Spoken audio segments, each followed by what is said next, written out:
Colorado Territory, 1873.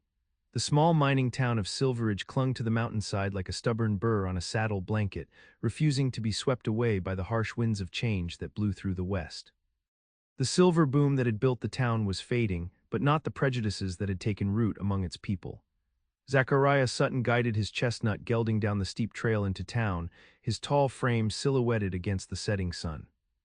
At 25, he had the lean, hard-muscled build of a man who'd spent his life in the saddle. His face, though weathered from years under the western sun, maintained a youthful handsomeness, with high cheekbones and a strong jaw covered in 2 days' worth of light brown stubble. His eyes, a striking shade of blue that reminded folks of summer skies, had a way of seeing through pretense. Zach had learned early that the frontier was no place for softness.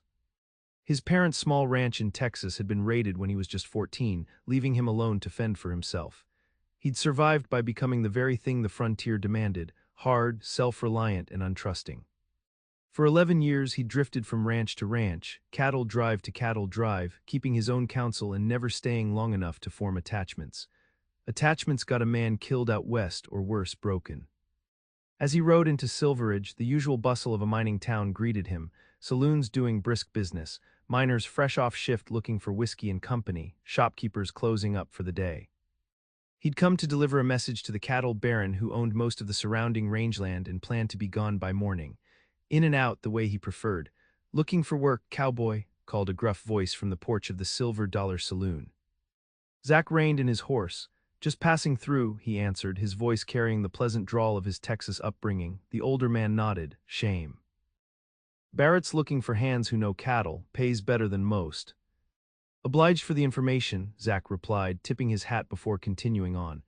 It was then that he saw her, a slender figure in a simple blue dress, carrying a basket of fresh bread from the bakery.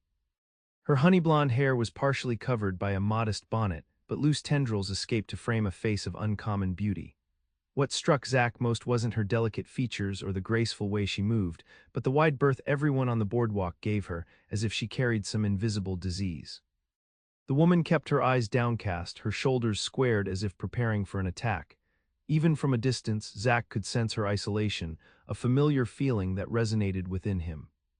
He watched as she passed a group of women who turned their backs pointedly, their whispers following her like vultures circling prey.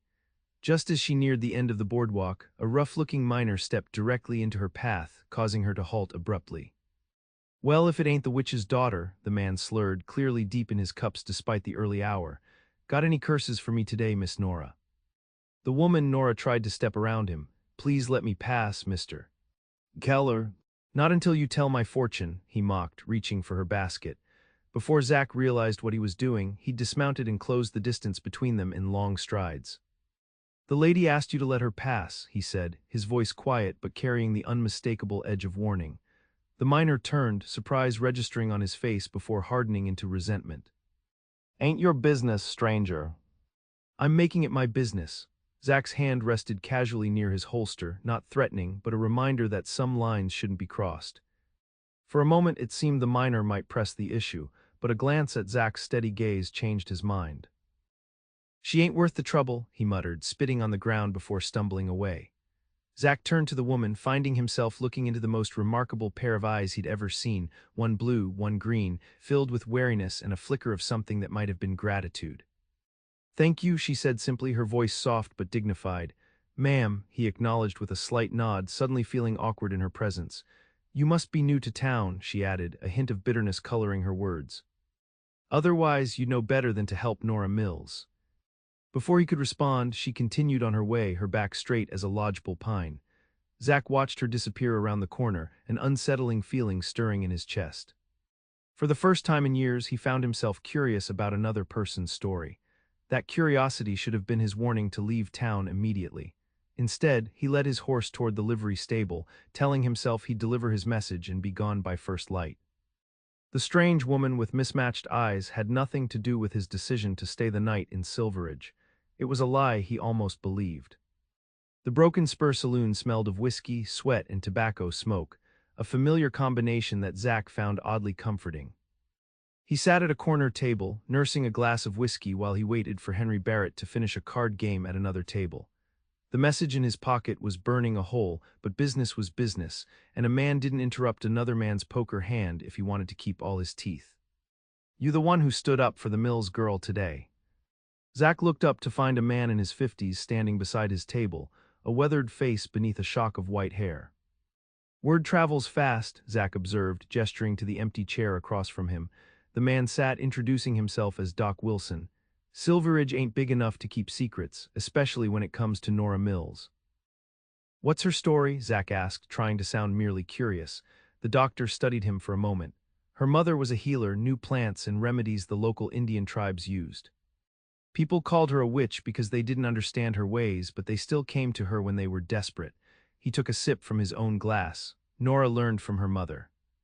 After Sarah Mills died 3 years back, folks started blaming Nora for everything from bad luck to spoiled milk.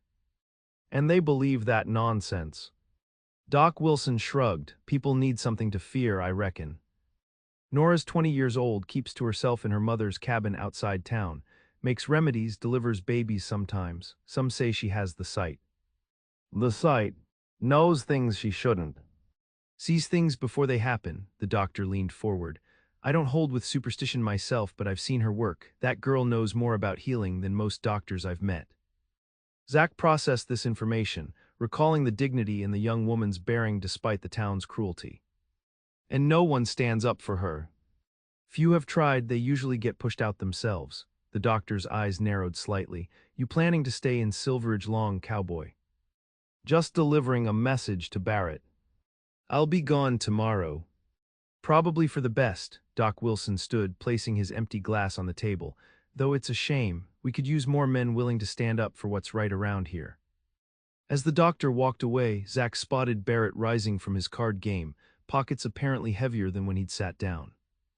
Zach rose to deliver his message, but his thoughts remained on the young woman with the mismatched eyes and the burden she carried.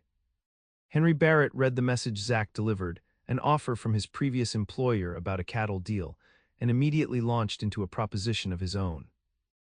The rancher needed someone to drive a small herd to his northern pastures, and he'd heard Zach had a way with difficult cattle.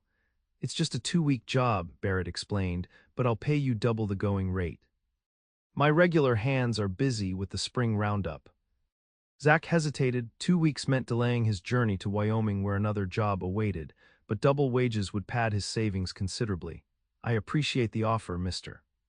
Barrett, but I've got commitments up north." Barrett nodded, understanding the code of the West where a man's word was his bond. "Fair enough. Let me at least offer you a bed at my ranch tonight instead of the hotel. It's only 3 miles out of town, and my cook makes the best breakfast this side of the Mississippi." The offer was tempting, particularly since Zach had been sleeping under the stars for nearly 2 weeks. "That's mighty generous." "Not at all. Consider it thanks for delivering the message." Barrett clapped him on the shoulder. "And for standing up for the Mills girl. Not many have the spine for that around here." Zach's eyebrows rose. "Seems everyone knows about that." Barrett laughed. "Like I said, small town." He grew serious. "That girl's had a rough go of it. Her father was killed in a mining accident when she was just a child. Her mother raised her alone, teaching her the healing arts. When Sarah died, pneumonia, I believe, the town turned on Nora completely." "Why?" "Fear mostly, ignorance and guilt perhaps," Barrett sighed. "Sarah Mills saved many lives in this town, including my wife's when she was having our son. When she passed, I think folks felt ashamed they'd called her a witch behind her back while accepting her help when they needed it. Easier to direct that shame at her daughter than admit their own failings." Zach absorbed this, his jaw tightening. "That's not right." "No, it isn't," Barrett agreed. "I've tried to help where I can, but Nora's proud, won't take charity. Only accepts fair trade for her remedies and midwifery." Their conversation was interrupted by a commotion at the saloon's entrance. A young cowhand burst through the doors, his face pale beneath his tan. "Doc Wilson," he shouted. "Need the doc. Billy's been thrown from his horse. Bad break, bones sticking right out." The doctor rose from his table, reaching for his bag. "Where is he?" "At the ranch, sir. We brought him in the wagon, but he's hurting something fierce." Doc Wilson headed for the door, but the young cowboy stopped him with a hand on his arm. "There's more, Doc. The witch girl's there. She was gathering plants near where it happened, and she's done something to Billy's leg. Put a splint on it and gave him something to drink. said not to move the bone till you arrived. Zach watched as several men in the saloon muttered darkly, one spitting on the floor at the mention of Nora. The doctor merely nodded. She did right, let's go. As he passed Barrett, he added, Henry, you might want to come along. Billy's one of yours, isn't he? Barrett nodded, rising immediately. He glanced at Zach. Care to ride along? My ranch is where they've taken him. Something compelled Zach to agree, though he told himself it was only natural curiosity, and not the prospect of seeing Nora Mills again, that made him follow the men out into the gathering dusk. The scene at Barrett's ranch was one of controlled chaos. Young Billy, no more than 17, lay on a table in the cookhouse, his face gray with pain despite the herbs Nora had given him for the suffering. His right leg was indeed badly broken, the white of bone visible through torn flesh. Nora stood quietly to one side, her honey-blonde hair now loose around her shoulders, falling to the middle of her back in gentle waves. She'd removed her bonnet, and in the lamplight her features were even more striking. High cheekbones, a delicate nose, and full lips pressed into a thin line of concentration. She wore the same simple blue dress from earlier, though now it bore bloodstains at the hem. The room fell silent when Barrett entered with Zach and the doctor. Several of the ranch hands shot venomous looks at Nora, but she remained focused on the injured boy. What have we got? Doc Wilson asked, moving immediately to Billy's side. Compound fracture of the tibia, Nora answered, her voice clear and professional. I've cleaned it as best I could and given him willow bark tea for the pain and inflammation. I didn't attempt to set it, the break is too severe. The doctor nodded, examining the splint she'd fashioned. Good work, you used yarrow for the bleeding. And echinacea to prevent putrefaction, she confirmed. I've made a poultice ready for after you set the bone. Doc Wilson turned to Barrett. I'll need your strongest hands to hold him down, and whiskey for the boy and for cleaning.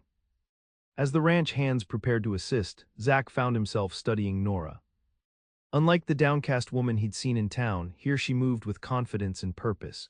Her mismatched eyes, one as blue as a mountain lake, the other green as spring grass, met his briefly, recognition flickering across her face. Mr. Sutton, she acknowledged with a slight nod. Miss Mills, he returned, surprised she knew his name. Before either could say more, Doc Wilson called for assistance, and Zach stepped forward to help hold the boy still during the agonizing process of setting the bone. Throughout the procedure, Nora worked alongside the doctor, her hands steady and sure as she passed instruments and prepared bandages. When it was done, Billy lay unconscious from a combination of pain, whiskey, and Nora's herbal draft. Doc Wilson wiped his bloody hands on a towel, looking satisfied. He'll keep the leg thanks to your quick action, he told Nora. The poultice should help prevent infection, but I'll leave additional laudanum for the pain. She nodded, carefully applying the poultice of herbs to the wound before Doc Wilson wrapped it. As they worked, Zach noticed how the other ranch hands kept their distance, even those who just witnessed her skill firsthand. Once Billy was settled in a bunkhouse bed, the ranch hands dispersed, leaving Barrett, Doc Wilson, Zach, and Nora in the cookhouse. The cook, a round woman with kind eyes, was the only one who seemed comfortable with Nora's presence, pressing a bundle of food into her hands. For helping the boy, she insisted when Nora tried to refuse. Fair trade like you always want. Nora accepted with quiet thanks, then turned to Barrett. I should go, it's a long walk back to town. Nonsense, Barrett replied. I'll have one of my men drive you. No, her refusal was gentle but firm. Thank you, but I prefer to walk. The night is clear and I know the way. Zach found himself speaking before he'd fully formed the thought. I'll escort you, ma'am. 3 pairs of eyes turned to him in surprise.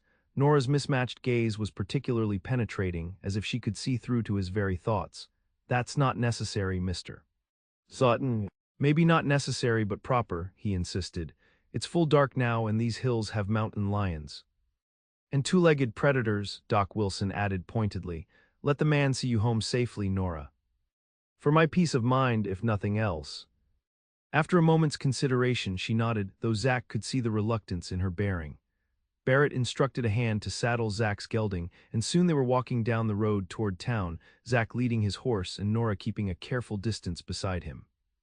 The night was indeed clear, a canopy of stars spread above them and a waxing moon providing enough light to see the road. For nearly half a mile they walked in silence, until Zach's curiosity got the better of him. You knew my name back there, I don't recall introducing myself. Nora glanced at him, her expression unreadable in the moonlight. People talk, especially when a stranger intervenes on behalf of the town witch. Is that what you are, a witch? He kept his tone neutral, genuinely curious. A soft sound escaped her that might have been a laugh. What do you think, Mr. Sutton? I think you're a healer who makes people uncomfortable because they don't understand what you do. He paused. And I think you knew exactly what Billy needed before the doctor arrived. My mother taught me, she said simply, plants, healing, midwifery. The local Ute shared much of their knowledge with her and she passed it to me. In the sight, Zach asked, recalling Doc Wilson's words. They say you can see things before they happen. Nora was quiet for so long that Zach thought she might not answer. Finally, she spoke, her voice barely above a whisper. Sometimes I know things, feelings mostly. Like the day my father died in the mine, I knew before the foreman came to tell my mother. She glanced at him. It frightens people. Does it frighten you? Another pause, no, but being feared by others. That's its own kind of prison. They walked a bit farther and Zach realized they were approaching a fork in the road. Nora stopped, turning to face him fully. My cabin is down that path, she said, gesturing to a narrow trail leading into the pines. You've been kind, Mr. Sutton, but this is where we part ways. I said I'd see you home safely, he reminded her, and you have, the trail is safe, I walk it daily. Her voice softened slightly. Besides, it would not be good for you to be seen at the witch's cabin. You're new here, you don't need that kind of talk. Zach felt a flash of irritation. I don't much care what people talk about. Perhaps not today, she conceded.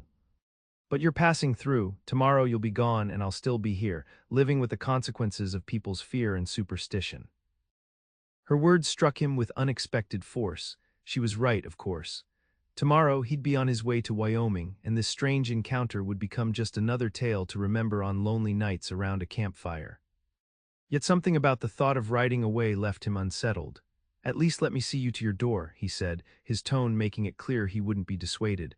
Nora studied him for a long moment before nodding once. As you wish, Mr. Sutton.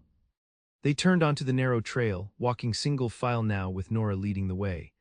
After about a quarter mile, they emerged into a small clearing where a cabin stood, its windows dark. Behind it, Zach could make out the shapes of a garden and what appeared to be a small barn or workshop. This is home, Nora said, stopping at the edge of the clearing. Thank you for your escort. Zach nodded, suddenly reluctant to leave. Will the boy recover, Billy? If infection doesn't set in, yes. The bone was clean and Doc Wilson is a good physician. She tilted her head slightly. You're not what I expected, mister. Sutton, how so? Most men who stand up for me in town are either looking to court favor or other things. Her direct gaze challenged him to contradict her. I'm not most men, he said simply. A ghost of a smile touched her lips. No, I don't believe you are. She took a step toward her cabin, then paused. Wyoming's cattle business is slow this year. The outfit you're heading to has already hired all the hands they need. Zach stared at her, the hairs on the back of his neck rising. How did you? Good night, Mr. Sutton, she interrupted, continuing toward her cabin. Safe travels. He watched as she disappeared inside, the door closing firmly behind her. Only after a light appeared in one of the windows did he turn his horse back toward Barrett's ranch, his mind troubled by her parting words. How could she possibly know about his plans for Wyoming? As he rode, Zach tried to dismiss her statement as a lucky guess or perhaps something she'd overheard. But a nagging feeling persisted, the same feeling that had kept him alive through years of frontier dangers and close calls. The feeling that Nora Mills had just shown him a glimpse of the sight that made the townsfolk both fear and shun her. You're still here, Barrett observed the next morning, finding Zach in the ranch's cookhouse having breakfast. Thought you'd be on the trail by now. Zach sipped his coffee, his expression carefully neutral. Been thinking about your offer, 2 weeks, you said. Barrett's eyebrows rose in surprise. Changed your mind about Wyoming. Let's just say I've got reason to believe the timing might not be right up there, Zach replied, thinking of Nora's strange pronouncement the night before. It wasn't the only reason he'd decided to stay, but it was easier to explain than the inexplicable pull he felt toward the young healer. Well, I won't question my good fortune, Barrett said with a smile. The job's still yours if you want it. 50 head need moving to the north pasture, about 4 days' ride. You'd be on your own except for supplies. All my other hands are tied up with the roundup. Zach nodded. I can handle 50 head. They shook on it, and by mid-morning, Zach was helping to separate the cattle destined for the northern pasture. The work was familiar and straightforward, allowing his mind to wander back to Nora Mills and the mystery she presented. After the cattle were sorted, Barrett handed Zach a list of supplies to collect in town before departing the next morning. It was a transparent excuse to visit Silverridge, and both men knew it. "If you happen to pass by the Mills place," Barrett said casually, "we could use some of her healing salve for the hands. Roundup's hard on the skin." Zach didn't bother denying his interest. "I might do that." The ride into town gave him time to consider his actions. Getting involved with a local woman, especially one as controversial as Nora, went against every instinct he developed over 11 years of drifting. Attachments meant vulnerability, and vulnerability got a man killed out west. Or worse, left behind, yet he couldn't shake the image of Nora walking through town with her head held high despite the whispers and open hostility. There was a strength in her that resonated with something deep within him, a recognition, perhaps, of a kindred spirit who understood what it meant to stand alone.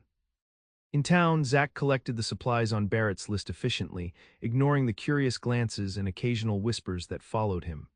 Word of his defense of Nora had clearly spread, marking him in the eyes of the townsfolk.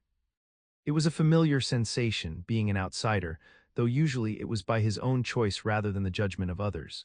His business concluded, Zach found himself riding toward the fork in the road where he'd left Nora the night before. He told himself he was merely following Barrett's suggestion about the healing salve, but the excuse rang hollow even in his own mind. The narrow trail through the pines seemed different in daylight, less mysterious, though no less beautiful. Spring wildflowers dotted the understory, and the scent of pine resin filled the air. When he emerged into the clearing where Nora's cabin stood, he was struck by how orderly and well-maintained the property was. The cabin itself was small but solidly built, with a stone chimney from which a thin wisp of smoke rose. Behind it, a substantial garden was laid out in neat rows, already showing the green promise of early vegetables. What he'd taken for a barn in the darkness was actually a workshop of some kind, with bundles of drying herbs hanging from the eaves. Before Zach could approach the cabin, the door opened and Nora stepped out. She wore a simple brown dress today, her honey blonde hair braided and coiled at the nape of her neck.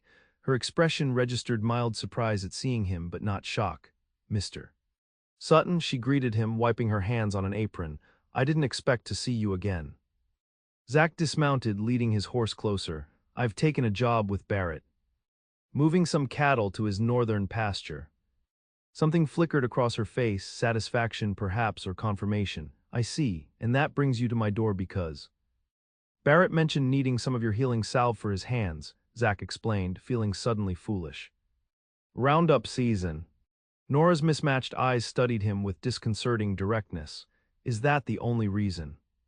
The question hung between them, challenging in its simplicity. Zach had never been one to shy away from the truth, no matter how uncomfortable. "No," he admitted, "I wanted to see you again." A faint blush colored her cheeks, but her gaze remained steady. "Most men avoid being seen with me twice. It's bad for their reputation. I'm not concerned about gossip." "Perhaps you should be," she gestured toward the cabin. "Come in, I'll prepare the salve for Mr. Barrett." The interior of the cabin was as neat and orderly as the outside, though cramped by the sheer volume of its contents. Every available space held jars of dried herbs, bottles of tinctures, and bundles of plants in various stages of preparation. A small table near the window was covered with mortar and pestles, scales, and other implements Zach couldn't identify. The living area was sparse but comfortable, a small sofa covered with a handmade quilt, a rocking chair near the hearth, and a bookshelf filled with well-worn volumes. It was the home of someone who lived simply but with purpose. "It's not much," Nora said, noticing his inspection, "but it suits me." "It's more than many have," Zach observed. "You've made a real home here." She smiled slightly, the first genuine smile he'd seen from her. "My mother loved this place, said the energy of the land was good for healing." She moved to a shelf filled with small clay pots. "The salve for Mr. Barrett, how many hands need it?" "About 15, I'd guess." Nora selected a larger pot, then hesitated. "This will cost $4. I don't give charity, Mr. Sutton." "Nor would Barrett expect it," Zach assured her, reaching for his money pouch. "And I believe it's time you called me Zach." She accepted the coins he offered, counting them carefully before setting them aside. "Very well, Zach. You may call me Nora, though I suspect you already plan to." Her directness startled a laugh from him. You're not like most women I've met, Nora Mills. No, she agreed, a hint of sadness creeping into her voice. I'm not. An awkward silence fell between them, broken only by the soft sounds of Nora packaging the salve in brown paper and twine. Zach found himself searching for a reason to prolong the visit. What you said last night, he began, about Wyoming. Nora's hands stilled momentarily before resuming their work. Sometimes I just know things, I can't explain it. Have you always had this ability? She considered the question. In some form, yes, it's stronger when I'm connected to someone, when I've touched them or spent time with them. She glanced up at him. My mother had it too, though she was more skilled at directing it. For me, it comes unbidden, usually when I'm not trying. And that's why people fear you, because you sometimes know things you shouldn't. Nora handed him the packaged salve. People fear what they don't understand, Zach. And they especially fear a woman who doesn't fit neatly into their idea of what a woman should be. Her tone was matter of fact, without self-pity. A woman alone who makes her own way, who doesn't need a husband or father to survive, that frightens them almost as much as my so-called sight. Zach took the package, their fingers brushing briefly in the exchange. A jolt of awareness passed between them, unexpected and powerful. From Nora's quick intake of breath, she'd felt it too. You should go, she said softly, taking a step back. Barrett will be waiting for that salve, and you have a cattle drive to prepare for. I'll be gone 2 weeks, Zach found himself saying, to the northern pasture and back. Nora nodded, her expression carefully neutral. Safe travels, then. As he turned to leave, something compelled him to ask one more question. Will you still be here when I return? Her mismatched eyes held his for a long moment. Where else would I go? This is my home. It wasn't exactly the answer he'd been looking for, but Zach nodded and took his leave. As he rode back toward Barrett's ranch, he pondered the strange connection he felt to Nora Mills.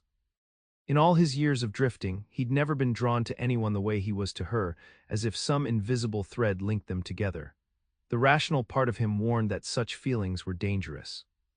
The West had taught him that survival depended on keeping his distance, on never allowing himself to care too deeply about anyone or anything. Attachments were weaknesses that could be exploited, and Zach had spent 11 years building a life without such vulnerabilities.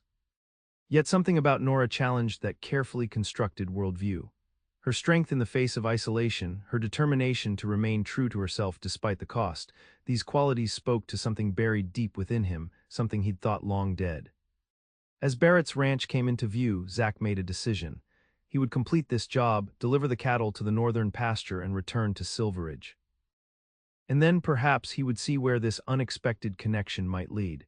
For the first time in years, the thought of staying in one place longer than necessary didn't fill him with restlessness. Instead, it stirred a cautious hope, a dangerous feeling for a man who'd learned that hope, like trust, was a luxury he couldn't afford. Driving 50 head of cattle through mountainous terrain was demanding work, even for an experienced cowhand. Zach spent long days in the saddle, guiding the small herd through narrow passes and across high meadows already lush with spring grass. The physical labor was familiar, almost comforting in its predictability. It was the quiet moments when the cattle were settled for the night and he sat alone by his campfire that proved challenging. In the dancing flames, he found himself seeing Nora's face, wondering what she was doing, whether the townsfolk were treating her with the same callous disregard he'd witnessed. On the 4th day, he reached Barrett's northern pasture, a vast green valley nestled between forested mountains. After releasing the cattle into their new home and securing the boundary gate, Zach made camp near a small creek, planning to start the return journey at first light. That night, as he lay looking up at the stars, a strange uneasiness settled over him.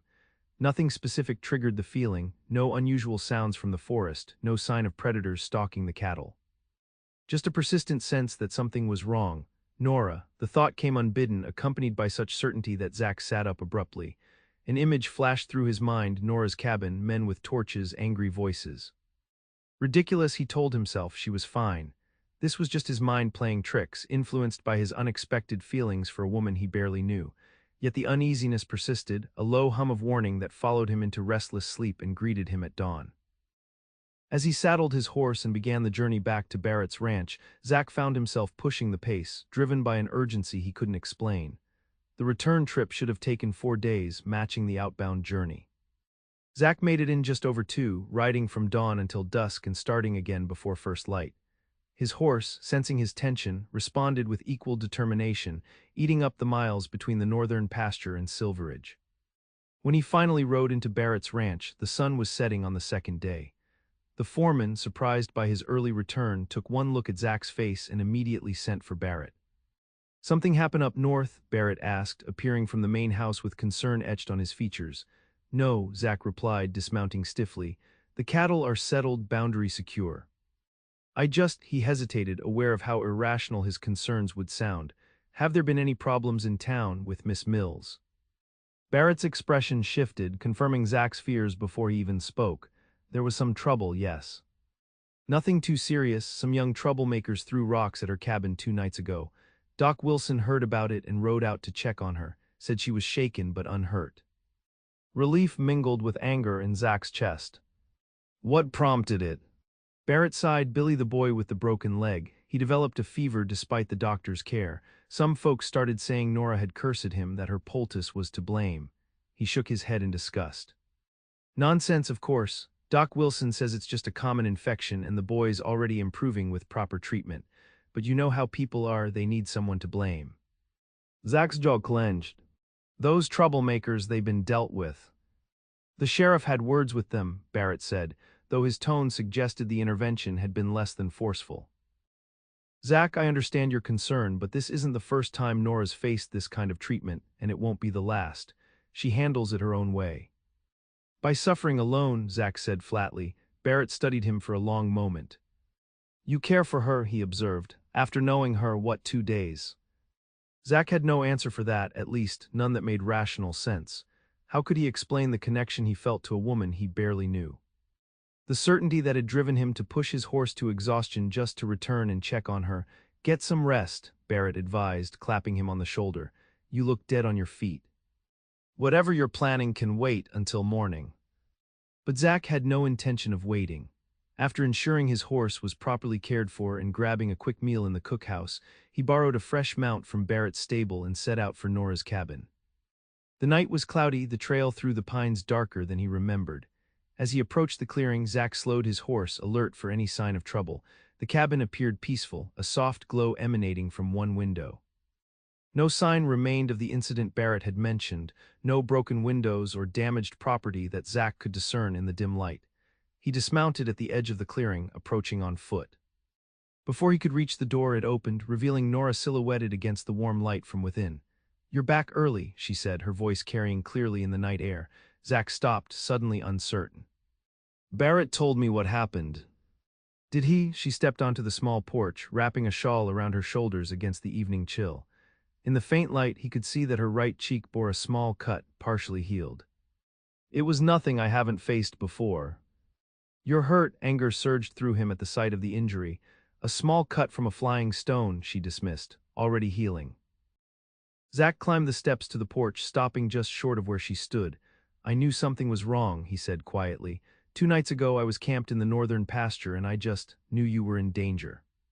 That's why I rode back so quickly." Nora's mismatched eyes widened slightly. "You felt it, the connection." "Is that what it was?" She nodded slowly. "Sometimes when two people share a certain compatibility, they can sense each other. My mother told me about it, but I've never experienced it myself, until now." The implications of her words hung between them. Zach took another step forward, close enough now to see the flecks of gold in her green eye. "Why me?" he asked. "Why would I feel connected to you after barely knowing you?" A sad smile touched her lips. "Perhaps because we recognize something in each other. Loneliness recognizes loneliness, Zach. We've both learned to stand apart from others, to rely only on ourselves." Her insight struck him with the force of truth. For 11 years, he'd cultivated his isolation, believing it was the only way to survive in a world that had taken everything from him. Yet standing here, looking into Nora's eyes, he felt that carefully constructed wall beginning to crumble.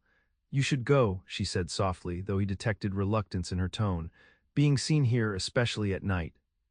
It will only bring you trouble." "I'm not concerned about trouble," Zach replied, reaching out to gently touch the cut on her cheek. "I'm concerned about you." Nora's breath caught at his touch, her eyes closing briefly. When she opened them, Zach saw the conflict there, desire warring with caution, longing with fear. "You're leaving," she reminded him, "once your job with Barrett is done." "And if I stayed?" The question surprised them both. Zach hadn't planned to say it, hadn't even consciously considered the possibility until the words were out. Nora stepped back, breaking the contact between them. "Don't make promises you can't keep, Zachariah Sutton. I've seen too many people leave this town, leave me to believe in pretty words." "I'm not offering pretty words," he said. "Just asking a question." "One you don't know the answer to yourself," she countered. "You've spent years drifting, never staying anywhere long enough to put down roots. What makes you think Silverridge would be any different?" Her perceptiveness was unsettling. "You seem to know a lot about me." "I told you sometimes I just know things," she sighed. "Go back to Barrett's ranch, Zach, get some rest in the light of day. This connection between us might not seem so compelling." But they both knew she was wrong. Whatever had drawn them together wouldn't be diminished by daylight or distance. Zach could feel it like a physical force between them, a recognition so profound it defied rational explanation. "I'll go," he conceded, "but I'll be back tomorrow." Nora didn't argue, merely nodding once before retreating into her cabin. As the door closed behind her, Zach stood for a moment on the porch, trying to make sense of the emotions churning within him. For 11 years he'd lived by a simple code: trust no one, form no attachments, keep moving. It had served him well, kept him alive when others fell. Yet in the span of a few days, a woman with mismatched eyes and an uncanny ability to see through his defenses had upended everything he thought he knew about himself. As he rode back to Barrett's ranch, Zach wondered if this was what it felt like to wake from a long, dreamless sleep, this disorienting sense of possibility, this terrifying hope. The next morning, Zach sought out Barrett, finding the rancher in his office reviewing ledgers. "Need another job," Zach said without preamble, "something that'll keep me in Silverridge for a while." Barrett looked up, a knowing smile playing at his lips. "Thought you might be asking." "As it happens, I could use a man with your skills to help train some of my younger hands. They're good boys, but green as spring grass when it comes to real cattle work." "How long?" "Month, maybe 2, Barrett leaned back in his chair. "Longer if you're interested in something permanent. Always need experienced hands around here." Zach nodded, grateful for the offer but unwilling to commit to anything permanent just yet. "A month to start," he agreed. "Fair wages and board." They settled the terms quickly, and by mid-morning Zach was back in the saddle, this time headed toward town. He told himself he was merely going to purchase additional supplies now that he'd be staying longer, but his true destination was never in doubt. Silverridge was busy with its usual morning activities: shopkeepers sweeping boardwalks, miners heading to or from shifts, wagons delivering goods. As Zach rode down the main street, he noticed several people watching him with undisguised curiosity. His defense of Nora and subsequent return to her cabin hadn't gone unnoticed, it seemed. Outside the general store, he encountered Doc Wilson loading supplies into his buggy. "Heard you rode back like the devil himself was chasing you," the doctor commented. "Concerned about our Miss Mills, were you?" Zach dismounted, tying his horse to the hitching post. "Word travels fast." "Small town," Wilson reminded him with a knowing look. "She's all right, you know, tougher than she appears." "I know," Zach hesitated, then asked the question that had been nagging at him. "The boy Billy." "Barrett said he had a fever." The doctor's expression darkened. "Infection in the bone, common enough with compound fractures even with the best care. But of course, some folks were quick to blame Nora's ministrations rather than bad luck or their own delay in getting proper treatment." "He'll recover." "Already improving," Wilson confirmed. "No thanks to those fools who stirred up trouble instead of letting me do my job." He finished loading his supplies and turned to face Zach directly. "You're staying, then?" "For a while." Wilson nodded thoughtfully. "Good. Nora could use a friend, just be certain of your intentions, Cowboy. That girl's had enough disappointment in her life." The warning was gentle but clear. Zach acknowledged it with a nod before continuing on his way. As he approached the fork in the road leading to Nora's cabin, a familiar figure emerged from the tree line, Nora herself, carrying a basket filled with plants and roots. She spotted him immediately, pausing on the path. Today she wore a simple green dress that complemented her unusual eyes, her honey blonde hair partially covered by a practical bonnet.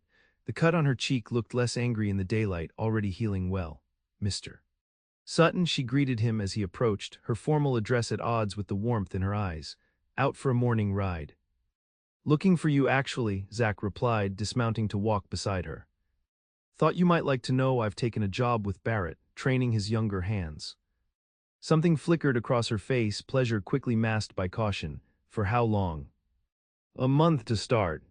Maybe longer. He took the heavy basket from her hands despite her protest. Depends on a few things. What things? Zach met her gaze directly. Whether there's a reason for me to stay.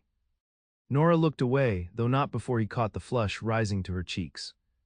That's a dangerous path you're considering, Zach. Association with me has consequences in this town. So I've gathered, he said dryly. Seems to me a town that would shun a healer for using skills passed down from her mother isn't worth much consideration. It's not just the healing, she said quietly. It's the knowing. People fear what they don't understand, and they don't understand how I sometimes know things I shouldn't. They had reached the clearing where her cabin stood. Nora took the basket from him, setting it on the porch steps. Would you like some tea? She offered, the invitation clearly costing her something in terms of her usual reserve. I've just collected fresh mint. Zach accepted, following her into the cabin. In daylight, the small space was even more fascinating, shelves lined with bottles of various shapes and sizes, bundles of herbs hanging from the ceiling beams, books stacked on every available surface. You can read all these? He asked, genuinely impressed as he scanned the titles. Many were medical texts or botanical references, but others covered subjects ranging from philosophy to astronomy. Nora smiled as she set water to boil on her small stove. My mother believed education was the greatest gift she could give me. She traded healing services for books when I was young. She gestured to a particularly worn volume. That was my first, a primer on basic reading and arithmetic. As she prepared the tea, Zach found himself studying her with growing admiration. Despite the hostility of the town, despite losing both parents at a young age, Nora had created a life of purpose and dignity for herself. She hadn't fled, hadn't compromised her beliefs or abilities to gain acceptance. Instead, she'd remained true to her mother's teachings, continuing to offer healing to a community that feared and rejected her. You're staring, Nora observed, handing him a steaming cup. Just thinking, he replied, accepting the tea, about courage. Her mismatched eyes registered surprise. Courage. Staying here, continuing your mother's work despite how they treat you, that takes a special kind of strength. Nora sat opposite him at her small table, cradling her own cup between her hands. It's not courage so much as necessity, she said. This is my home, these are my skills, where would I go that would be any different? You could go somewhere no one knows you, Zach suggested. Start fresh. She shook her head. The problem would follow me. I am what I am, Zach. I see things, know things that wouldn't change simply because I changed location. A sad smile touched her lips. Besides, there are still those here who need me, even if they don't like to admit it. They sipped their tea in comfortable silence for a moment. Finally, Nora spoke again, her voice soft but direct. Why are you really staying, Zach? And don't tell me it's for Barrett's job offer. The question deserved an honest answer, though Zach wasn't entirely sure he understood his own motivations himself. I've spent 11 years drifting, he began slowly. After my parents were killed, I learned that attachments were dangerous, that caring for someone something anywhere just gave life more targets to take from you. He met her gaze. It was a good strategy for survival. Not so good for living. And now I meet a woman who knows what it's like to stand apart, who's built a life of meaning despite everything that's been taken from her. He set down his cup. And I wonder if maybe there's another way, if maybe the very thing I've been avoiding is what makes life worth the risks. Nora's eyes shimmered with emotion. That's a lot to place on someone you barely know. I'm not placing it on you, Zach clarified. This is my journey, my realization. You're just the catalyst that made me see what I've been missing. And if nothing comes of this, she gestured between them, if whatever connection we feel leads nowhere, then I'll have learned something valuable anyway, he said simply. And moved on a wiser man. Nora studied him for a long moment, as if trying to read the truth behind his words. Finally, she nodded, a decision apparently made. Barrett's having a spring gathering at his ranch next Saturday, she said, a celebration after the roundup. He invites me every year out of kindness, though I rarely attend. Will you go this year? Zach asked, understanding the implication of her words. A smile genuine and unguarded lit her face, perhaps. If I had a reason to. It wasn't a declaration or a promise, merely an opening, a chance to explore whatever this connection between them might become. For Zach, who had closed himself off from such possibilities for 11 years, it was enough. As he left her cabin an hour later, plans made to accompany her to Barrett's gathering, Zach felt lighter than he had in years. The weight of his self-imposed isolation, his determination to need no one and nothing, seemed to lift with each step toward a future suddenly full of uncertain possibilities. It was terrifying, it was exhilarating, and for the first time since his parents' death, Zachariah Sutton found himself looking forward rather than backward, hoping rather than fearing. The revelation was as simple as it was profound. Sometimes the greatest courage wasn't in surviving alone, but in daring to live connected to others. The week leading up to Barrett's gathering passed in a blur of activity for Zach. His new position training the younger ranch hands kept him busy from dawn till dusk, teaching the finer points of roping, cutting, and cattle handling to eager but inexperienced cowboys. In the evenings, he often found himself riding to Nora's cabin, sometimes bringing supplies from town, other times simply sharing a meal and conversation. With each visit, the connection between them deepened, moving beyond the initial attraction to something more substantial, a recognition of kindred spirits, of shared values and complementary strengths. They spoke of their pasts, Zach of his parents' ranch in Texas and the raid that had left him orphaned at 14, Nora of her childhood learning healing arts from her mother while the town's suspicion grew around them. They discovered mutual passions for reading, for open spaces, for the quiet beauty of dawn breaking over the mountains. And sometimes, when words seemed inadequate, they simply sat together on her porch, watching the stars emerge in the darkening sky, content in a silence that needed no filling. The day of Barrett's gathering arrived bright and clear, a perfect late spring day with wildflowers carpeting the meadows and birdsong filling the air. Zach finished his morning duties at the ranch early, then rode to Nora's cabin, his stomach unexpectedly tight with anticipation. He found her in her garden, kneeling among rows of medicinal plants, her hands buried in the rich soil. She wore a simple work dress, her honey-blonde hair tied back with a faded ribbon, and the sight of her, so natural, so perfectly at home in her surroundings, stirred something profound within him. "You're early," she observed, looking up with a smile that transformed her face from merely beautiful to radiant. "Couldn't wait," Zach admitted, dismounting to join her by the garden. "Need help with anything before we go?" Nora shook her head, rising and brushing soil from her hands. "Just finishing up here. I need to wash and change before we leave." Inside the cabin, she disappeared behind a screen in the corner while Zach waited, admiring how the morning light streamed through her windows, illuminating the carefully organized chaos of her healer's domain. When she emerged, the transformation took his breath away. She wore a dress of deep blue, simply cut but clearly her best, with delicate embroidery at the collar and cuffs. Her honey-blonde hair was arranged in a style that framed her face softly, a few curls escaping to brush her neck.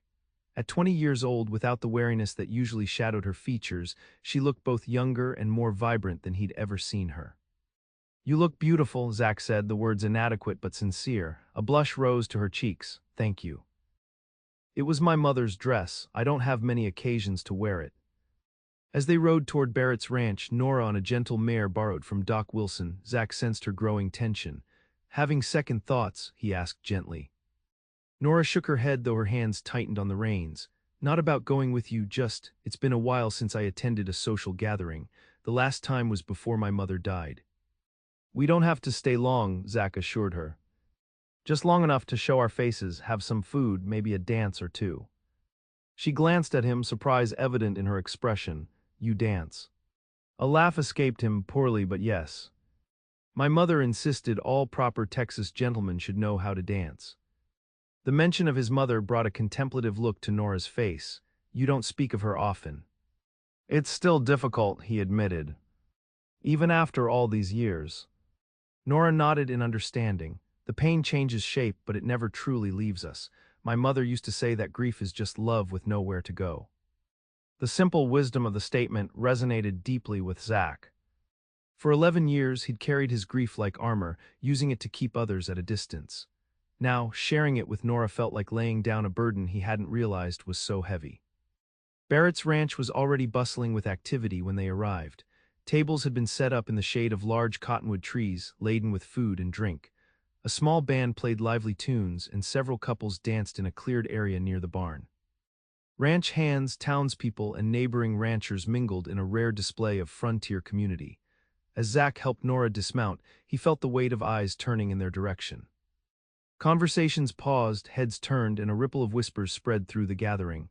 He placed a protective hand at the small of her back, a silent declaration of his position. Barrett, ever the gracious host, immediately came to greet them. "Miss Mills, what a pleasure to see you here." He took her hand warmly between his own, and Zach, good man, glad you could both make it. His genuine welcome seemed to break some of the tension. Though many still watched with undisguised curiosity or disapproval, others followed Barrett's lead, nodding in greeting or offering small smiles as Zach and Nora made their way through the crowd. Doc Wilson appeared with his wife, a plump, pleasant woman who immediately engaged Nora in conversation about her garden. The cook who had shown kindness at Billy's injury brought them plates heaped with food. Gradually, a small circle of acceptance formed around them, creating a buffer against the cooler reception from others. As they ate, Zach noticed a young woman approaching tentatively. She was heavily pregnant, her face drawn with discomfort despite her attempt at a smile. "Miss Mills," she greeted Nora hesitantly, "I was hoping to speak with you." Nora set aside her plate, her full attention on the young woman. "Mrs. Cooper, how are you feeling?" "Not well, if I'm honest." The woman glanced nervously at Zach, then back to Nora. "The baby's not moving as much as before, and I've had pains that come and go." Concern flashed across Nora's face. "How long?" "Since yesterday afternoon." Mrs. Cooper bit her lip. "My husband wanted to fetch Doc Wilson, but I told him to wait. The baby's not due for 3 more weeks. Nora rose immediately. "You should be examined." "The pains could be early labor." She looked at Zach apologetically. "I need to." "Go," he interrupted, understanding immediately. "Do what you need to do." With a grateful nod, Nora guided Mrs. Cooper to a quieter area, their heads bent in serious conversation. Zach watched them go, struck by the transformation in Nora's demeanor, the immediate shift from social discomfort to professional confidence. "She's something special, isn't she?" Zach turned to find Barrett beside him, watching the same scene. "Yes," Zach agreed simply, "she is."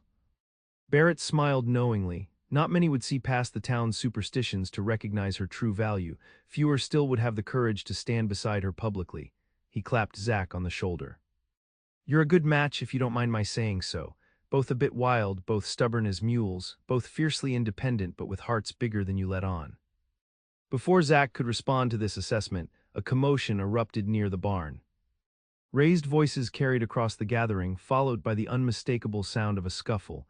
Barrett sighed. "Trouble, excuse me."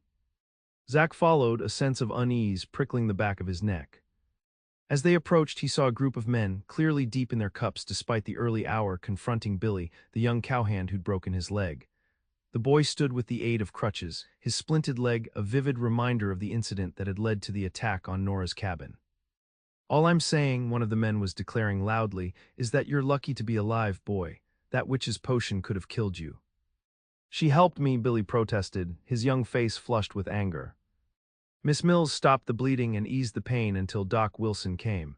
My fever wasn't her fault." "The devil works in mysterious ways," another man slurred.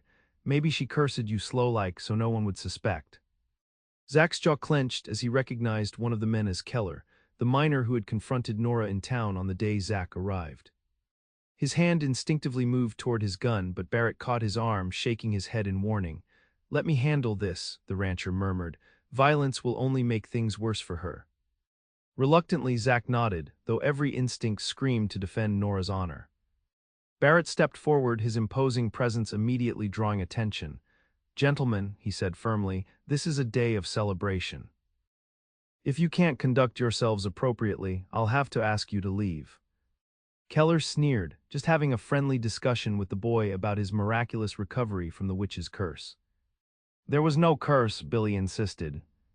"Doc Wilson said it was just an infection, common with breaks like mine." "And you believe him?" Keller laughed harshly.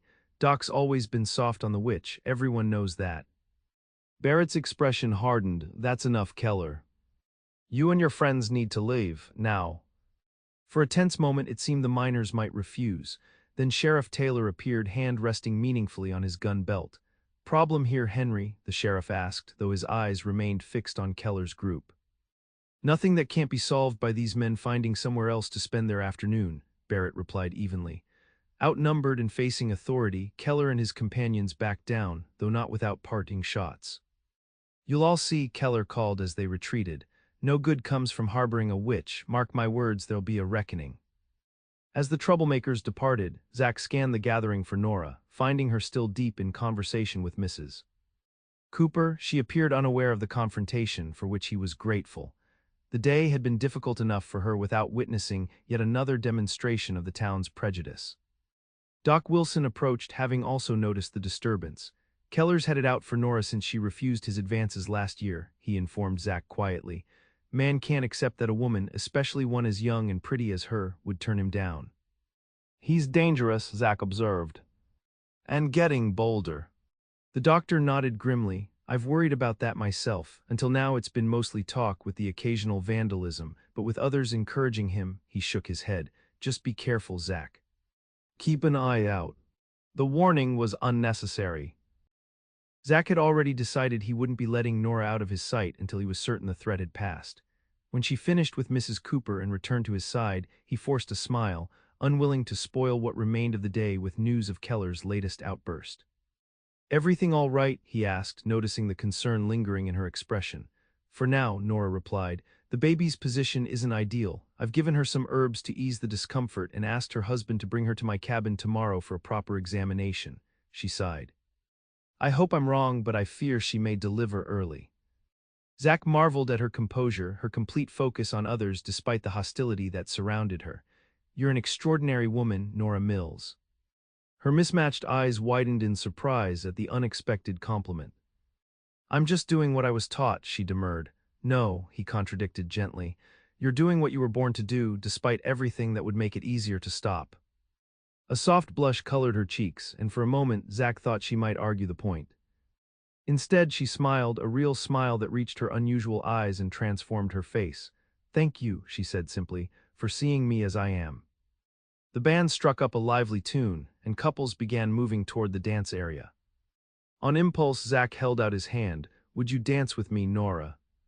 Hesitation flickered across her face as she glanced at the other dancers, some of whom were already looking their way with disapproval. People will talk, she warned. Let them, Zach replied, his hand still extended. I'd rather dance with the woman I admire than worry about gossips with nothing better to do. After a moment's consideration, Nora placed her hand in his, allowing him to lead her to the edge of the dancing area. As he'd promised, Zach's dancing was somewhat less than graceful, but his enthusiasm more than compensated for his lack of technical skill. Soon Nora was laughing, a sound so rare and beautiful that it caused several heads to turn in surprise. Zach found himself laughing too, caught up in the simple joy of movement and music and the feeling of Nora in his arms. For that moment, the whispers and stares faded into insignificance. There was only this, the connection between them, the shared pleasure of normal human interaction that had been denied to both of them for too long. As the afternoon progressed, others joined their small circle, Doc Wilson and his wife, Barrett and his family, Billy on his crutches with a pretty young girl who clearly admired his injury. Not everyone approved. Zach could feel the weight of judgmental stares and hear the occasional murmured comment, but enough people showed acceptance that Nora gradually relaxed, her natural grace and intelligence winning over even some initial skeptics. By the time the sun began to set, casting long shadows across the ranch yard, Zach felt a sense of accomplishment he hadn't anticipated. Today, Nora had been seen, truly seen, by at least a portion of the community that had shunned her for so long. It wasn't victory, not yet, but it was a beginning. As they prepared to leave, Barrett approached, his expression serious. I've sent 2 of my hands to accompany you back to Nora's cabin, he said quietly, just a precaution. Keller and his friends left in an ugly mood. Zach nodded, grateful for the rancher's foresight. Thank you, I wasn't looking forward to confronting them in the dark. Barrett clasped his shoulder. You've stirred things up, Zach. Not saying that's bad, sometimes things need stirring, but be careful. Men like Keller are cowards at heart, but cowards can be dangerous when cornered. With that warning fresh in their minds, Zach and Nora departed, flanked by 2 of Barrett's most trusted hands. The ride back to her cabin was uneventful, the beauty of the star-filled night untainted by any sign of trouble. At the edge of her clearing, the ranch hands bid them good night, promising to remain within earshot until Zach left for Barrett's ranch. "You don't have to stay," Nora said as they approached her cabin. "I've dealt with Keller's threats before." "I'm staying," Zach replied, his tone brooking no argument, "at least until I'm certain they're not planning anything tonight." Inside, Nora lit lamps and stoked the fire against the evening chill. In the warm glow, with her hair slightly disheveled from the day's activities and her cheeks still flushed from dancing, she looked younger than her 20 years, more carefree than Zach had ever seen her. "I had a wonderful time today," she admitted, removing her bonnet and placing it carefully on a shelf. "I'd forgotten what it was like to simply enjoy people's company." "They enjoyed yours too," Zach observed. "Even some who might not have expected to." Nora smiled, though a shadow passed across her features. "It won't last. Tomorrow, most will go back to crossing the street when they see me coming." "Some will," Zach acknowledged, "others might not." "Change happens slowly, Nora, one mind at a time." She studied him thoughtfully. "You sound as if you're planning to stay and see this change through." It was a question disguised as an observation. Zach recognized the vulnerability behind it, the fear of hoping for something only to have it snatched away. "I'm not going anywhere," he said simply, "not unless you want me to." Nora took a step closer, her mismatched eyes searching his face. "Why, you barely know me." "I know enough," Zach replied. "I know you're brave and kind and smarter than anyone I've ever met. I know you use your gifts to help others even when they repay you with cruelty." He reached out, gently brushing a stray curl from her face. "And I know that when I'm with you, I feel more alive than I have in 11 years." The confession hung between them, honest and unvarnished. Nora's breath caught, and for a moment Zach feared he'd said too much, moved too quickly.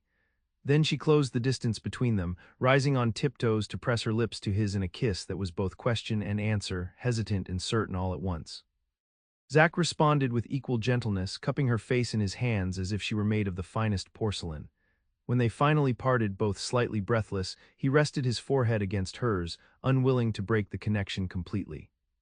"I should go," he murmured, though everything in him rebelled against the idea. "Barrett's men are waiting, and you need rest." Nora nodded reluctantly. "Will I see you tomorrow?" "Try keeping me away," Zach replied with a smile, pressing one more gentle kiss to her forehead before forcing himself to step back. "Sleep well, Nora."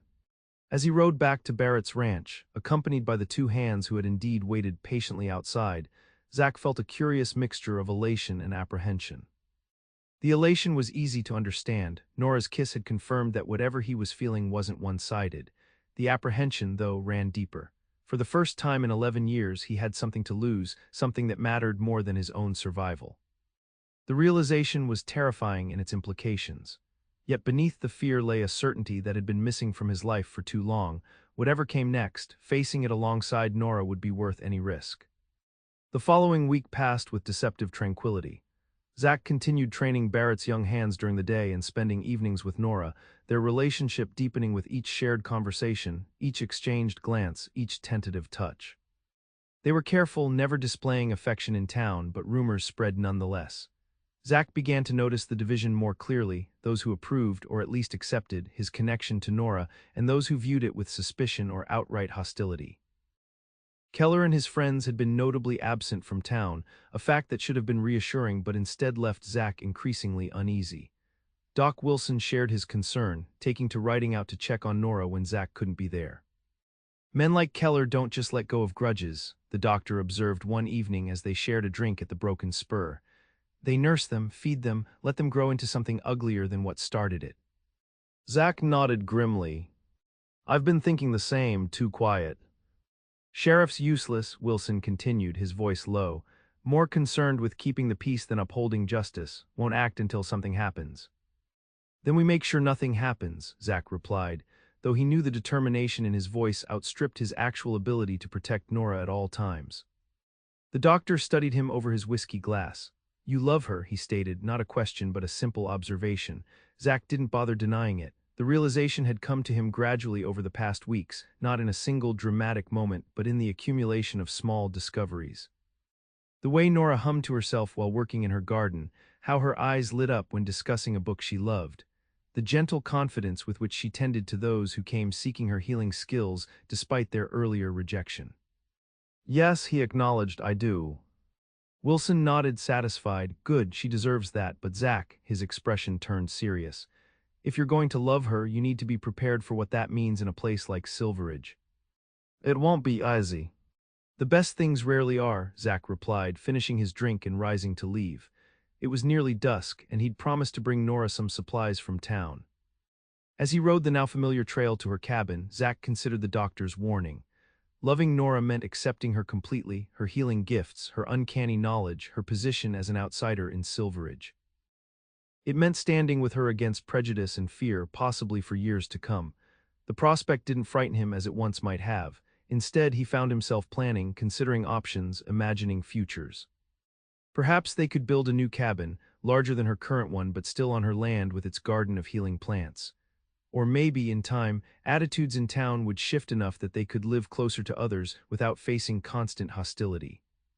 These thoughts occupied him so completely that he didn't immediately notice the smoke rising above the tree line, not the thin, controlled wisp from a cooking fire or heating stove, but thick, dark billows that spoke of something larger burning.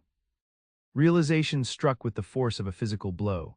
Digging his heels into his horse's flanks, Zach urged the animal into a gallop, fear clutching at his throat as the trail seemed to stretch endlessly before him.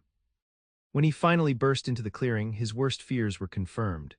Nora's cabin was engulfed in flames, the fire having already consumed most of the roof and one wall. Her workshop was similarly ablaze, dried herbs providing perfect fuel for the hungry fire. Nora, Zach shouted, leaping from his horse and rushing toward the inferno. The heat drove him back, the intensity making it impossible to approach within 20 feet of the structure. Nora, he called again, circling desperately, looking for any sign of her. A weak cough answered him from the direction of the garden. Following the sound, Zach found her huddled behind a row of tall plants, her dress torn and dirty, a bloody gash on her forehead. Zach, she gasped, reaching for him with trembling hands. They came, Keller and the others. Said they were going to purify, cleanse the witch's lair. Fury unlike anything Zach had ever known surged through him, momentarily overwhelming even his concern for Nora's injuries.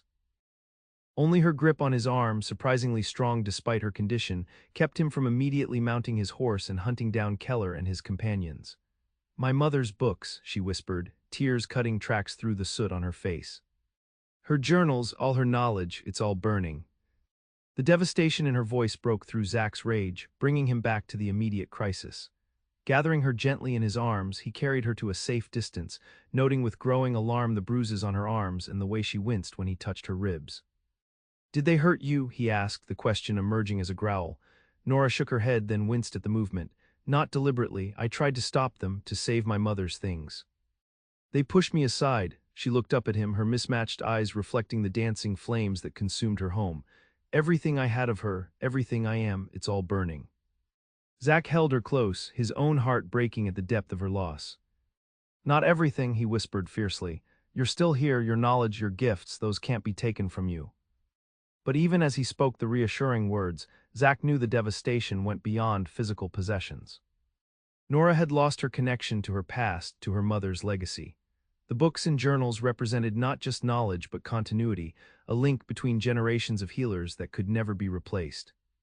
The sound of approaching horses made Zach tense, his hand moving automatically to his gun.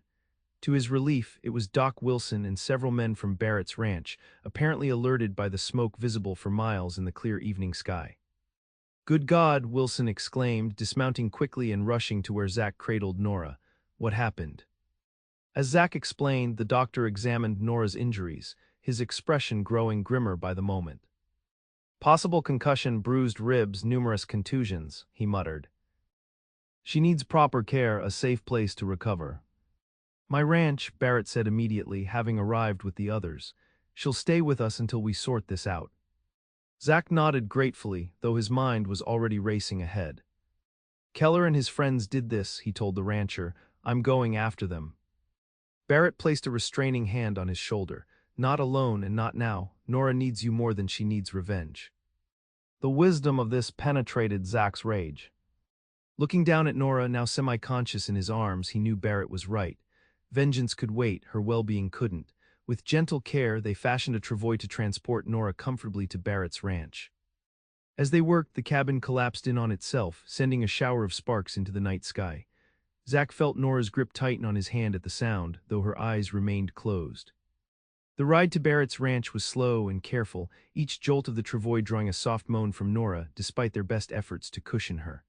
By the time they arrived, she had drifted into unconsciousness, a development that alarmed Doc Wilson enough to send for his medical bag immediately. Barrett's wife, a kind woman with practical efficiency, directed them to a guest bedroom where Nora was gently placed on a clean bed. As Doc Wilson began a more thorough examination, he shooed everyone but Mrs. Barrett from the room. "She'll need quiet and rest," he told Zach firmly. "I'll call you when she's stable." Reluctantly, Zach allowed himself to be led to Barrett's study, where the rancher poured him a generous glass of whiskey.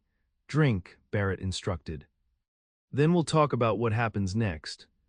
The whiskey burned a path down Zach's throat, momentarily distracting him from the cold fury that had settled in his chest. When he looked up, he found Barrett watching him with understanding. "You want to kill them," the rancher observed. "Can't say I blame you." "They tried to kill her," Zach replied, his voice dangerously calm. "They destroyed everything she had." Barrett nodded grimly. "And they'll face justice for it, but not frontier justice, Zach. Not if you want to have a future with her here."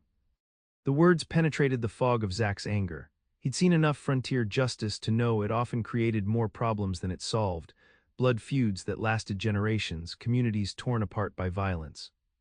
"What do you suggest?" he asked, forcing himself to think clearly. "Sheriff Taylor is weak, but he's not corrupt," Barrett said. "With enough witnesses, enough pressure from respectable citizens, he'll have to act. Arson is a serious crime even if the victim is unpopular." Zach considered this approach. It would be slower, less satisfying than direct vengeance, but ultimately more likely to create lasting change in Silverridge's treatment of Nora. "And if he doesn't act," he pressed, Barrett's expression hardened, "then we consider alternatives, but let's try the civilized approach first for Nora's sake if nothing else." Before Zach could respond, Doc Wilson entered the study, looking weary but less grim than earlier. "She's awake and asking for you," he told Zach. "2 broken ribs, moderate concussion, numerous bruises and abrasions. She'll recover physically, given time and rest." He paused, his expression troubled. "The emotional recovery may take longer." Zach didn't need the doctor to elaborate. The loss Nora had suffered went beyond physical pain or material possessions. Her entire world, her heritage, her livelihood, her sense of place and purpose had been violently disrupted. "Can I see her now?" he asked, already rising from his chair. Wilson nodded. "Just don't upset her, she needs calm and rest above all." The guest room was dimly lit, a single lamp casting soft shadows across the walls. Nora lay propped against pillows, her honey-blonde hair loose around shoulders that seemed too small, too fragile beneath the borrowed nightgown. The gash on her forehead had been cleaned and bandaged, but bruises were beginning to darken along her jaw and arms, visible evidence of the violence she'd endured. Her eyes, one blue, one green, found his immediately as he entered. Despite her injuries, despite everything she'd lost, those eyes still held the same clear intelligence, the same quiet dignity that had first drawn him to her. "Zach," she whispered, extending a hand toward him. He crossed the room in 2 strides, taking her hand gently between his own. "I'm here," he assured her, claiming the chair beside her bed. "How are you feeling?" A ghost of a smile touched her lips. "Like I tried to fight off 4 angry miners and lost." The attempt at humor, weak as it was, relieved some of the tightness in Zach's chest. If she could still find the strength to joke, however feebly, then the essential core of who she was remained intact. "Barrett says you'll stay here until you're recovered," he told her, brushing a strand of hair from her face with infinite tenderness. "And then we'll rebuild." Nora's eyes widened slightly. "We." "If you'll have me," Zach said simply. "I love you, Nora Mills, have for a while now, I think. Today just made me realize I can't wait any longer to tell you." Tears welled in her mismatched eyes. "My home is gone," she whispered. "Everything I had, everything I was." "No," Zach contradicted gently. "The cabin is gone, the books and tools can be replaced in time. But who you are, the healer, the woman with extraordinary gifts and even more extraordinary courage, that remains. That's what I love. That's what can never be burned away." A tear slipped down her cheek, followed by another. "I don't know if I can stay in Silverridge after this," she admitted, her voice breaking. "The hatred, it's too deep." "Then we'll go," Zach said without hesitation. "Wherever you want, start fresh somewhere new." He squeezed her hand gently. "Or we stay and fight, show them they can't win by making us leave. The choice is yours, Nora." I'll support whatever you decide. She studied him through tear-blurred eyes. You'd leave everything, your job with Barrett, the life you're building here. None of it matters without you, he replied simply. I spent 11 years drifting, never staying anywhere long enough to form attachments. Now I know why I was waiting to find someone worth staying for. He pressed a gentle kiss to her knuckles. You're my home now, Nora. Wherever you are, that's where I belong. Fresh tears spilled down her cheeks, but these seemed different, not born of loss or pain, but of a more complex emotion. I love you too, she whispered. I think I have since you stood up for me that first day in town. No one had done that in years. The admission, offered in her moment of greatest vulnerability, humbled Zach. He leaned forward, pressing his forehead gently to hers, mindful of her injuries. Rest now, he murmured. Tomorrow we'll start figuring out what comes next, together. Nora's eyes were already growing heavy, the strain of the day and the doctor's sedative taking their toll. Stay, she asked sleepily, her fingers tightening slightly on his. I'm not going anywhere, Zach promised, settling more comfortably in the chair beside her bed. Sleep, sweetheart. I'll be right here when you wake up. As she drifted into sleep, Zach maintained his vigil, watching the gentle rise and fall of her chest, his mind alternating between tender concern for her recovery and cold determination regarding Keller and his accomplices. Barrett was right for Nora's sake. For the future they might build together in Silverridge, justice needed to come through proper channels if possible. But as he watched over the woman who had somehow broken through 11 years of carefully constructed defenses to claim his heart, Zach made a silent promise. One way or another, the men who had hurt her would pay for what they'd done. Justice might wear a badge in civilized lands, but out here on the frontier, it sometimes needed a helping hand.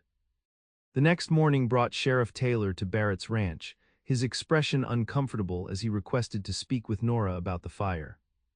Zach, who hadn't left her side all night, bristled at the intrusion. She's resting, he said flatly, blocking the doorway to her room. Doc Wilson's orders. The sheriff shifted uneasily. I understand, but I need her statement while the events are fresh. Arson's a serious charge, Mr. Sutton. So is attempted murder, Zach countered, his voice dangerously soft. She could have died in that fire, Sheriff. Before Taylor could respond, Barrett intervened, his tone diplomatic but firm. Perhaps a compromise. You could take Zach's statement now, he was first on the scene, and speak with Miss Mills once Doc Wilson clears her for visitors. The sheriff considered this, then nodded reluctantly. All right, but I'll need to speak with her directly as soon as possible. Zach accompanied the men to Barrett's study, where he gave a detailed account of what he'd found upon arriving at Nora's cabin and what she'd told him about Keller and his companions. Throughout his recitation, he noted the sheriff's expression, not disbelieving exactly but cautious, as if weighing political considerations alongside the facts. You say she identified Keller specifically? Taylor asked, making notes in a small book. Yes, and 3 others with him. She didn't give names for them. The sheriff nodded slowly. I'll question Keller, see if I can get names from him. If, Zach repeated, an edge creeping into his voice. There's no if about it, Sheriff. 4 men burned down a woman's home and nearly killed her in the process. This isn't some minor disagreement that can be smoothed over. Taylor's eyes narrowed slightly at Zach's tone. I understand your personal interest in this matter, Mr. Sutton, but the law works a certain way even out here. I need evidence, witnesses. You have a witness, Zach snapped, Nora Mills. Who many in town consider unreliable at best, Taylor countered. I'm not saying I share that view, he added hastily, seeing the dangerous glint in Zach's eye, just stating facts as they stand. Barrett cleared his throat. What about the physical evidence, Sheriff, the fire itself? Surely that's proof enough that a crime was committed. Proof of arson, yes, Taylor agreed. Proof of who said it, that's harder to establish without witnesses or confession. Zach's patience, already stretched thin, snapped. So you're telling me that because the victim is Nora Mills, because some ignorant fools in this town call her a witch, you won't pursue this case with the same vigor you would if it had been anyone else? The sheriff had the grace to look uncomfortable. I didn't say that. You didn't have to, Zach rose from his chair, looming over the smaller man. Let me make something clear, Sheriff. If you don't do your job, if you don't bring Keller and his friends to justice, I will. And my version of justice won't involve jails or trials. Is that a threat, Mr. Sutton? Taylor asked, his hand moving instinctively toward his gun. It's a promise, Zach replied evenly. One I sincerely hope I don't have to keep. Barrett intervened again, physically stepping between the two men. All right, that's enough. Sheriff, I think we're all a bit on edge after yesterday's events. Rest assured, I'll make sure Mr. Sutton allows the law to take its course. He shot Zach a warning glance, and I'm certain you'll conduct a thorough investigation as your duty requires. The tension in the room remained palpable, but Taylor nodded curtly.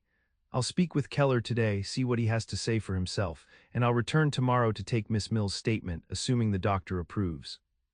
After the sheriff departed, Barrett turned to Zach with a resigned expression. Threatening the law isn't the way to get justice, son. Neither is letting criminals walk free because their victim is unpopular, Zach retorted, though some of the fight had gone out of him. You heard him, Barrett. He has no intention of pursuing this seriously. Then we give him reason to, the rancher replied calmly. We gather our own evidence, find our own witnesses, make it impossible for him to ignore. Zach considered this approach. It was less satisfying than his first impulse, to find Keller himself and extract justice with his fists or his gun, but potentially more effective in the long term. For Nora's sake, for the future they might build together in Silverridge, a legal resolution would be far preferable to a blood feud. All right, he conceded, we'll try it your way first, his expression hardened. But I meant what I said, if the law fails her, I won't. Barrett nodded, understanding in his eyes. Fair enough, now why don't you go back to Nora? I'll start making inquiries in town, see what I can learn about who was with Keller yesterday. When Zach returned to Nora's room, he found her awake, looking pale but alert. Doc Wilson had visited while Zach was with the sheriff, changing her bandages and administering more medicine for the pain. You should have woken me, Zach said, taking his place in the chair beside her bed. Nora shook her head slightly, wincing at the movement. You needed rest too. Barrett's wife told me you didn't leave my side all night. I promised I'd be here when you woke up, he reminded her with a gentle smile. She reached for his hand, her fingers cool against his skin. The sheriff was here. Yes. He wants to take your statement about what happened. Zach hesitated, unwilling to upset her but needing to be honest. I'm not sure how seriously he's taking it, Nora. A sad smile touched her lips, because it's me. The town witch. That will change, Zach promised. One way or another, things will change. They spent the morning quietly together, Zach reading to her from one of Barrett's books when she felt strong enough to listen, simply holding her hand when the pain made concentration impossible. Around midday, Doc Wilson returned, pleased with her progress but insistent that she remain in bed for at least another 2 days. The concussion concerns me more than the ribs, he explained. Head injuries can be tricky. Better safe than sorry. After the doctor left, Nora turned to Zach, her expression troubled. I've been thinking about what comes next, she began hesitantly. Zach set aside the book he'd been reading. And I don't want to leave Silverridge, she said, her voice gaining strength as she continued. This is my home, my mother's home before me. If I leave because of men like Keller, it means they've won. Her mismatched eyes met his, determination shining through the lingering pain. I want to rebuild, Zach, on the same land with a new cabin, a new garden. I want to continue my mother's work, to honor her memory by refusing to be driven away. Pride swelled in Zach's chest at her courage. It would be easier to leave, to start fresh somewhere untainted by prejudice and hostility.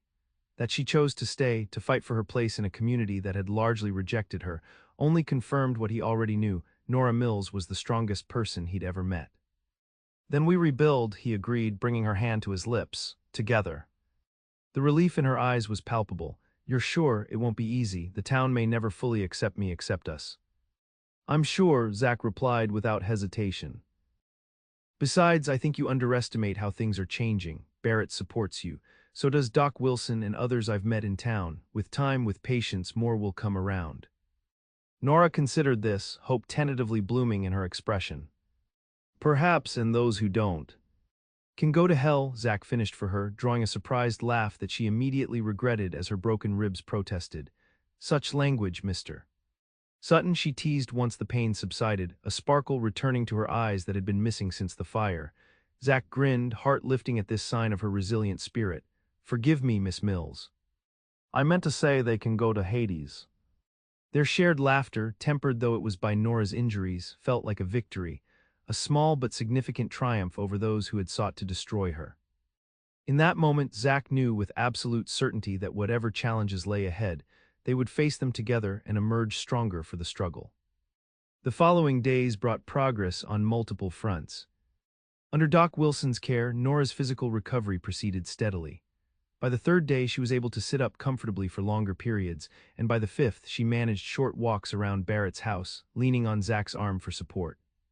Meanwhile, Barrett's inquiries in town yielded results. 3 men had been seen drinking with Keller at the Silver Dollar Saloon shortly before the fire: James Tyson, a failed miner with a reputation for violence; Pete Simmons, a drifter who'd been in Silverridge less than a month; and most surprising, young Billy's cousin Thomas Harker, who apparently blamed Nora for his cousin's injury and subsequent infection despite all evidence to the contrary.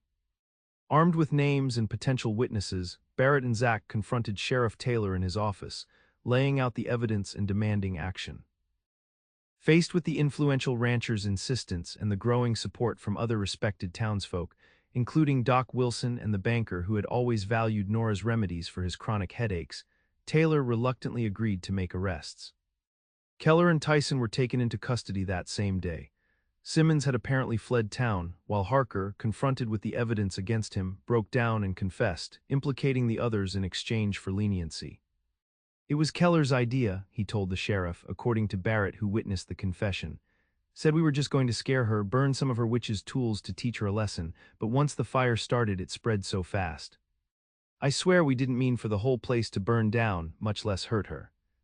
Intention aside, the damage was done. The judge from the county seat would arrive in 2 weeks for a formal trial, but the sheriff assured Barrett that with Harker's confession and the physical evidence, convictions were all but certain. When Zach shared this news with Nora, her reaction surprised him. Instead of satisfaction or relief, she seemed troubled, her brow furrowing in that way he'd come to recognize as deep thought. "What is it?" he asked, sitting beside her on the small sofa in Barrett's parlor where she now spent much of her day. "I was thinking about Thomas Harker," she replied slowly. "He's very young, barely 20, I believe. His family has already suffered with Billy's injury. A conviction for arson would mean years in prison, perhaps even hanging." Zach stared at her in disbelief. "You're worried about him? After what he helped do to you?" Nora sighed, wincing slightly as her ribs protested. "I'm not excusing what he did, Zach, but I understand fear and how it can drive people to terrible actions." She met his gaze directly. "If I truly believe in healing, in making things whole, shouldn't that extend beyond physical ailments to the sickness in our community?"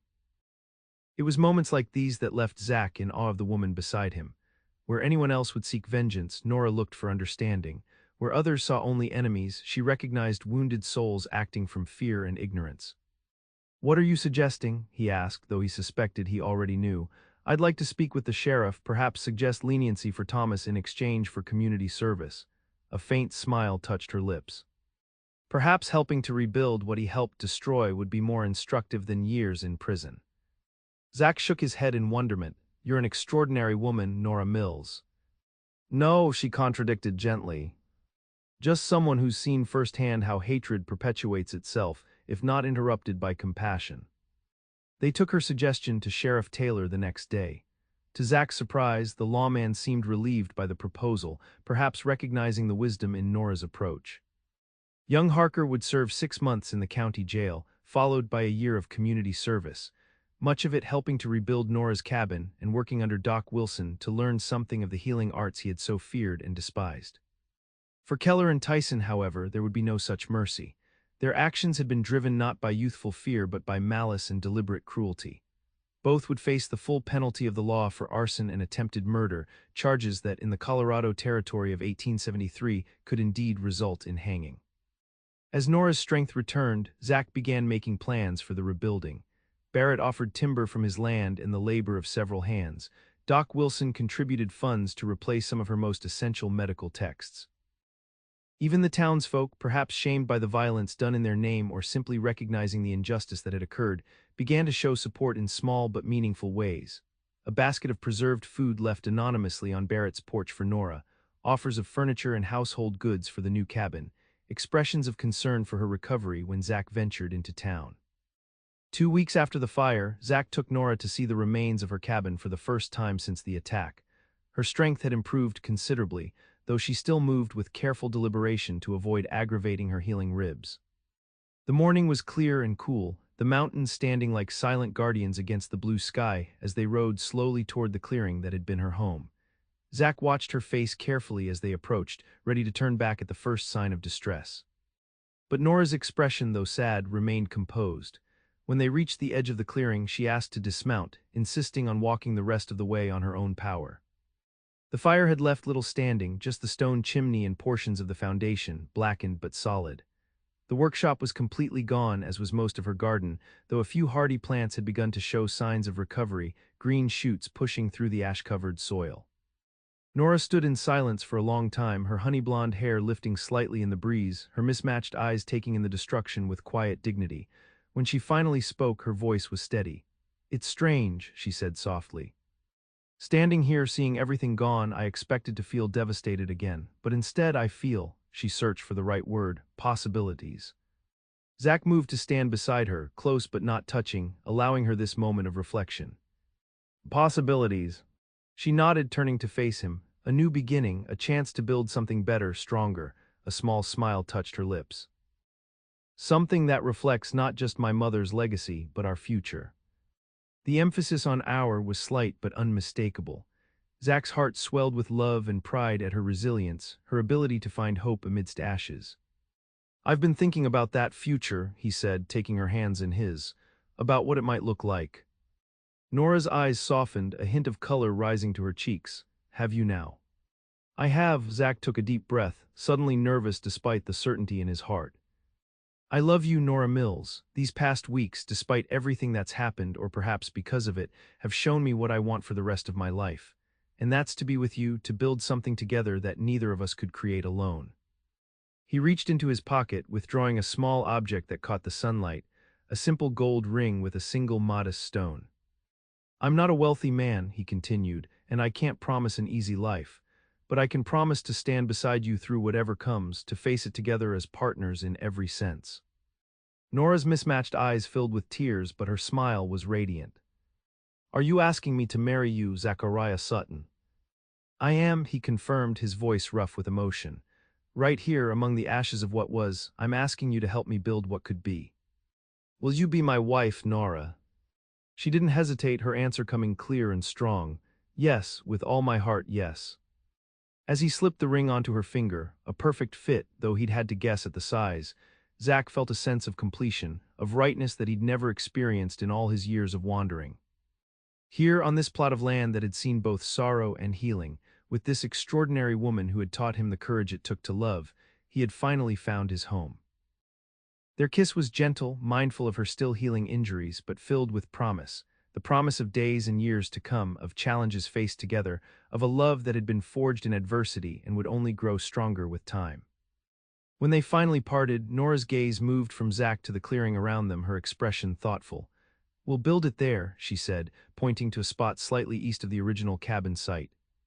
"Better morning light for the healing room and closer to the spring."